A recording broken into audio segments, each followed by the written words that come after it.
Soyez les bienvenus de nouveau à cette deuxième partie de l'étude du mythe du 21 décembre 2012. Nous allons commencer tout de suite avec un petit rappel de ce qui est écrit en Ésaïe 58, versets 10 à 14. « Si tu donnes ta propre subsistance à celui qui a faim, si tu rassasies l'âme indigente, ta lumière se lèvera sur l'obscurité et tes ténèbres seront comme le midi. L'Éternel sera toujours ton guide, il rassasiera ton âme dans les lieux arides et il redonnera de la vigueur à tes membres. Tu seras comme un jardin arrosé, comme une source dont les eaux ne tarissent pas. Les tiens rebâtiront sur d'anciennes ruines, tu relèveras les fondements antiques, on t'appellera réparateur des brèches, celui qui restaure les chemins, qui rend le pays habitable.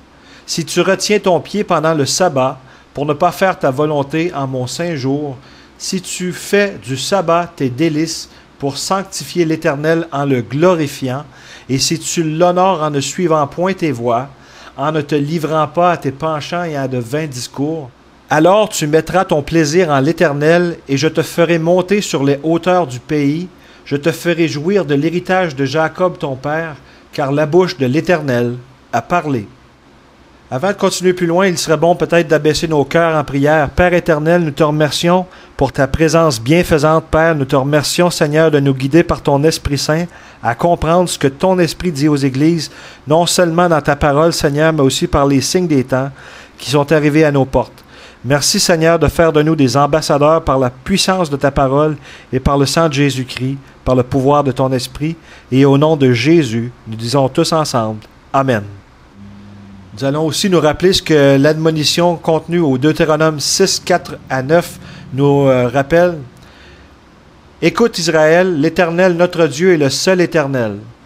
Tu aimeras l'Éternel ton Dieu de tout ton cœur, de toute ton âme et de toute ta force. Et ces commandements que je te donne aujourd'hui seront dans ton cœur.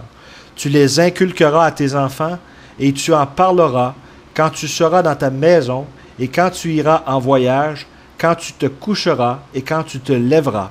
Tu les liras comme un signe sur tes mains, et ils seront comme des frontaux entre tes yeux. Tu les écriras sur les poteaux de ta maison et sur tes portes. » Nous allons maintenant voir un bref aperçu de ce que sera les temps de la fin d'après la parole vivante de Dieu en 2 Timothée, chapitre 3, versets 1 à 9.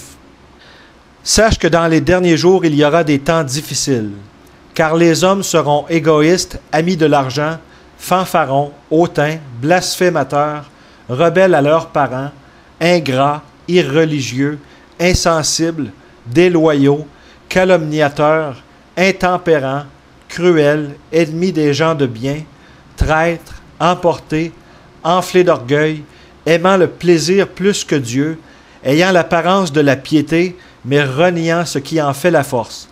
Éloigne-toi de ces hommes-là. Il en est parmi eux qui s'introduisent dans les maisons et qui captivent des femmes d'un esprit faible et borné, chargés de péché, agités par des passions de toute espèce, apprenant toujours et ne pouvant jamais arriver à la connaissance de la vérité, de même que Janès et Jambres s'opposèrent à Moïse, de même ces hommes s'opposent à la vérité, étant corrompus d'entendement, réprouvés en ce qui concerne la foi, mais ils ne feront pas de plus grands progrès, car leur folie sera manifeste pour tous, comme le fut celle de ces deux hommes. Est-ce la fin, ou est-ce le commencement? Il y a toujours eu et il y aura toujours des cultes de la fin des temps intégrés dans les sociétés humaines de la Terre. Il semble y avoir une fascination croissante à propos de la crise apocalyptique par les temps qui courent. Mais y a-t-il des preuves? Un dénommé Patrick Gerald, homme dans la cinquantaine, quitte son job de laboratoire d'une compagnie pétrolière française. Il avait économisé juste assez d'argent pour se rendre jusqu'en décembre 2012. Après cela, pensait-il qu'il n'en aurait plus besoin de toute façon. À la place, Gerald, qui avait étudié la chimie dans ses jeunes années, a commencé à se préparer pour l'apocalypse. Il démarra un groupe de survie pour des hommes et des femmes aux idées semblables visant à vivre au travers de la catastrophe qu'il voyait s'en venir. Il se mit à rassembler le matériel nécessaire à la survie, eau, purificateur, brouette avec pneus de rechange, des masques à poussière, des semences pour les légumes. Sa liste de biens matériels de survie s'étend sur 11 pages. Vous devez comprendre, il ne restera plus rien, avait-il dit en entrevue à ABC News alors qu'il se trouvait dans sa maison de Belgique. Nous devrons rebâtir la civilisation à partir de rien. Gerald fait partie des centaines de milliers de professionnels et d'intellectuels du monde entier qui croient fermement que le jour du 21 décembre 2012, les pôles magnétiques de la Terre vont être inversés. Ils disent que cela causera de grands tremblements de terre, des tsunamis et des changements climatiques qui feront disparaître la civilisation du dessus de la planète. La théorie de Gerald est que ce même phénomène s'est produit le 27 juillet 9792 avant Jésus-Christ et aurait alors détruit la cité perdue d'Atlantis. Gerald et des milliers de professionnels et des scientifiques croient que les registres d'Atlantis expliquant cet événement furent transmis par des anciens prêtres aux Égyptiens et ensuite aux Mayas. Ajoutez à cela la découverte que les scientifiques de la NASA ont faite révélant que le Soleil atteindra un sommet en termes d'émissions de radiation solaire en 2012. Ils prédisent les pires éruptions solaires de l'histoire des mesures solaires. La NASA a averti les usines de fabrication et les propriétaires de satellites de se préparer à des perturbations et à des pertes de service.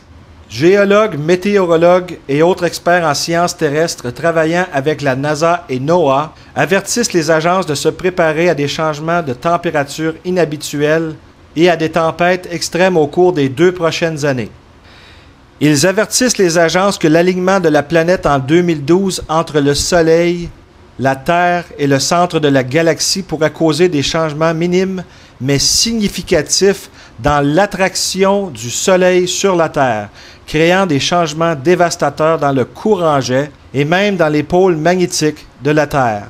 Fox News ainsi que d'autres agences de nouvelles ont suivi et ont rapporté des scénarios possibles pour les structures de la finance de l'Amérique et de tout l'Occident. Les pires tempêtes solaires peuvent frapper les réseaux électriques par des inductions de courant qui font fondre les transformateurs. Les réseaux électriques modernes sont si interconnectés qu'une grosse tempête spatiale du type attendu et qui ne se produit qu'une fois par siècle pourrait entraîner une cascade de défaillances qui balayerait les États-Unis, laissant 130 millions de personnes sans électricité dans la noirceur. Nous allons maintenant aborder le côté mystique de l'an 2012 et commençons par Nostradamus, dont le vrai nom est Michel de Nostradam, qui naît à Saint-Rémy de Provence en France, qui a vécu de 1503 à 1566. Nostradamus est descendant d'une longue lignée de docteurs juifs dont la famille était convertie au christianisme. Mieux connu pour son livre Les prophéties qu'il a commencé en 1554 à Salon, Nostradamus a divisé en 10 sections appelées les centuries, non pas des centaines d'années comme en anglais, mais des corps de mots. Ces prédictions étaient écrites en format cryptique codé appelé quatrain, des poèmes à 4 lignes. Durant sa vie, la peste noire avait ravagé 30% de toute l'Europe. La méthode de décodage de ces paroles cryptiques et leur transformation en prédiction s'appelle en anglais scrying, ou ce qui veut dire tout simplement révéler.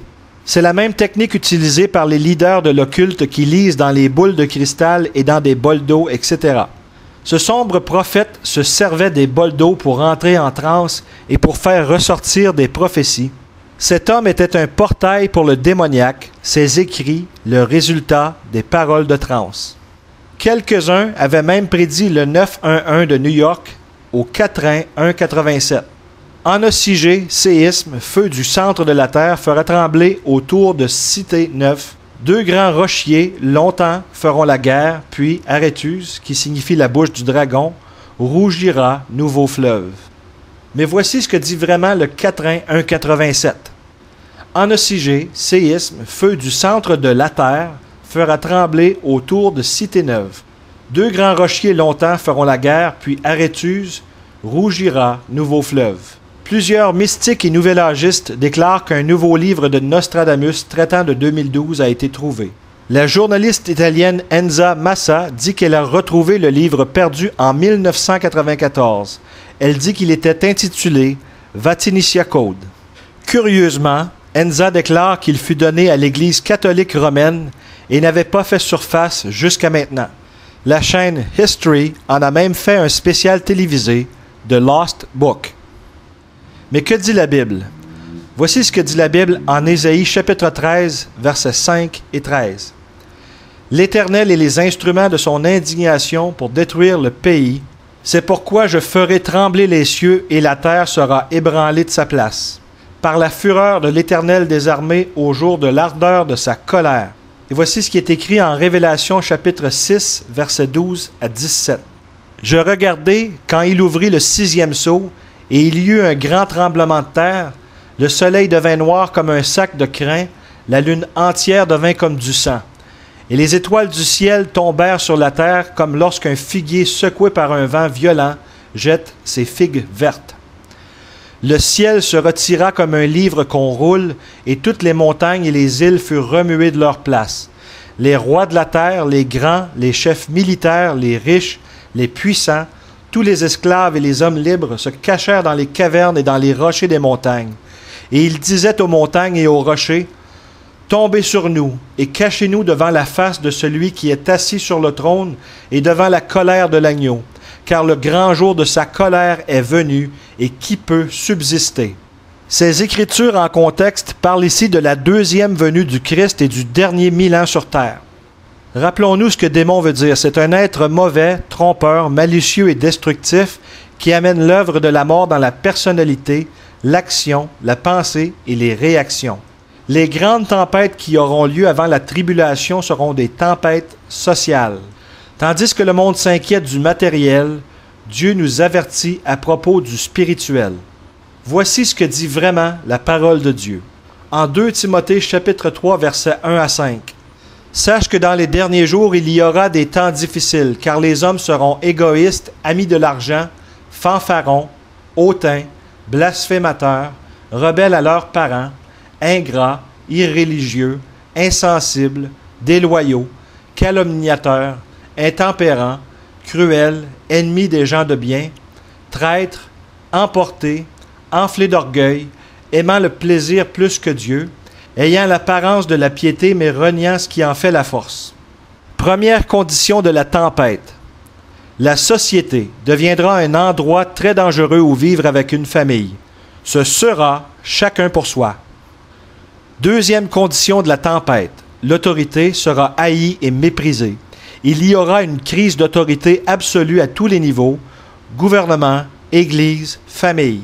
Troisième condition de la tempête, la spiritualité traitera du mystique et des signes et des prodiges plutôt qu'à propos de la parole, autant dans l'Église qu'en dehors de l'Église. Retournons maintenant à 2 Timothée chapitre 3 au verset 5 à 7. « Éloigne-toi de ces hommes-là. Il en est parmi eux qui s'introduisent dans les maisons et qui captivent des femmes d'un esprit faible et borné, chargés de péché, agités par des passions de toute espèce, apprenant toujours et ne pouvant jamais arriver à la connaissance de la vérité. » Première étape du plan de survie. Restez à l'écart de tout ce qui paraît spirituel et surnaturel, mais qui n'est pas biblique. Deuxième étape du plan de survie. Apprenez et connaissez la nature et le caractère de Dieu au moyen de l'étude biblique personnelle et de la prière personnelle dans vos vies. En 2 Timothée chapitre 3, versets 8 à 9, il est écrit « De même que Janès et Jambres s'opposèrent à Moïse, de même ces hommes s'opposent à la vérité, étant corrompus d'entendement, réprouvés en ce qui concerne la foi. Mais ils ne feront pas de plus grands progrès, car leur folie sera manifeste pour tous, comme le fut celle de ces deux hommes. » Troisième étape du plan de survie. Dégagez-vous de l'influence de tout leader spirituel qui contrôle et manipule les gens par des signes et des prodiges. Entrez dans une église où la parole de Dieu est honorée comme autorité absolue et où Jésus-Christ et son évangile sont à la tête de l'assemblée. Mais y aurait-il quelque chose d'autre à ajouter à cette date? En Révélation 20:12, « Et je vis les morts, les grands et les petits, qui se tenaient devant le trône. Des livres furent ouverts, et un autre livre fut ouvert, celui qui est le livre de vie. Et les morts furent jugés selon leurs œuvres d'après ce qui était écrit dans ces livres. » Est-ce un indice? La Bible prédit-elle la fin pour 2012? Ce passage n'a rien à voir avec l'an 2012. Il s'agit ici du jugement qui suit le règne de 1000 ans du Christ. Voici ce qui est écrit en Matthieu chapitre 24, versets 36 à 42. Pour ce qui est du jour et de l'heure, personne ne le sait, ni les anges des cieux, ni le Fils, mais le Père seul. Ce qui arriva du temps de Noé arrivera de même à l'avènement du Fils de l'homme. Car dans les jours qui précédèrent le déluge, les hommes mangeaient et buvaient, se mariaient et mariaient leurs enfants, jusqu'au jour où Noé entra dans l'arche. Et ils ne se doutèrent de rien jusqu'à ce que le déluge vint et les emporta tous.